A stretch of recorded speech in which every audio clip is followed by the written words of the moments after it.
Well, not just that, but the scariest thing is those amphibious boats, where they pull up and then it opens up for people to come out, and there was just nothing but machine fire straight into it. Like, what do you do? You rely on air support and you pray. Right. All right. So now let's talk about the different beaches and which different forces were there. I know you mentioned about them beforehand, but let's talk about Utah Beach. So the assigned forces of the United States. That was the westernmost beach located in Cotitan Peninsula. And their objective was to secure the beach and link up with airborne forces dropping inland. The goal was to facilitate and capture the port of Cherbourg to ensure the supply lines for the Allies. And they ended up succeeding. Landings at Utah Beach were relatively successful with fewer casualties compared to other beaches. The U.S. 4th Infantry Division faced light resistance, and the objectives were achieved more swiftly. Now, here I'm going to pull this up again. As you can see, like here's the Utah Beach, but I would think that there would be more resistance on this side anyway, because you've got this cove in this area over here, right below where it says Utah, and it'd be really hard to put defenses up there. So I could see why there wouldn't be as much resistance as they had before.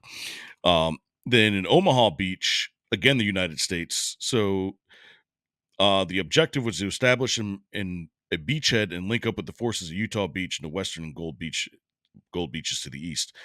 And the Omaha Beach saw some of the fiercest fighting and the highest casualties. The U.S. 1st and 29th Infantry Divisions faced strong German defenses, including fortified positions and rough terrain.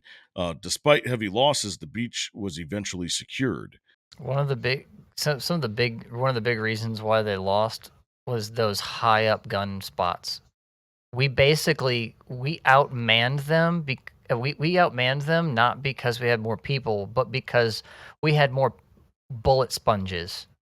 Our military literally ran. We had so many guys on the battlefield, they ran out of ammo. And even then, when our guys started throwing grenades and things inside of the things, they built those implements, those fortresses, so that way, if you saw a vent and threw a grenade through it, they had a trap where it would vent down and it would be a U-turn for that grenade. Came right back out at our guys. Germans were crafty when they did that stuff, but we kept at it. We had all kinds of things that we brought along and made, and we were prepared for them. And yeah, Omaha was nasty. They uphill battle was a understatement.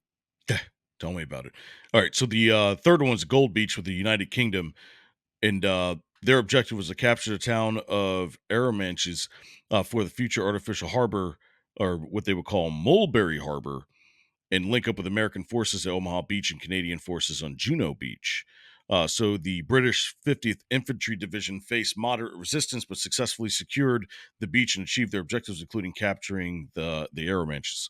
And then on Juno Beach, and this was Canada, their objective was to secure the beach and advance inland to link up with British forces. Let me get this back up again. Um, so you've got the gold over here, and then you got the Juno Beach over here on this side, and they secure the beach and penetrate further inland than any other forces on D-Day. And then the Sword Beach, which is all the way down at the end, their objective was to secure the beachhead and capture the city of Caen and link up with Canadian forces on Juno Beach. So I think this was with the third infantry division from the British forces, and they faced strong German resistance, particularly from the 21st Panzer Division. There's Panzer again, so it must have been the tanks there. Mm-hmm. And while the beachhead was secure, the advance towards Caen was slower than planned, and the city remained under German control for several weeks. All right. So, any final thoughts on that? Oh, it was rough. It was a rough Yeah. take. Yeah. Well, I mean, just landing on those beaches, played a vital role in the success of Operation Overlord. The coordinated landings by like American and British and Canadian forces were definitely essential. for establishing a foothold in Normandy, which allowed the Allies to begin their advance to occupy France and ultimately led to liberation of Western Europe. Uh, so kudos off to those guys, because I'll tell you what, my ass would have been There's in a and ditch somewhere screaming my ass off. this is why there's not many of those guys left, because a lot of the youngest of those guys that were in, they put so many people on that beach, and a lot of them, that's where they stayed. Mm-hmm.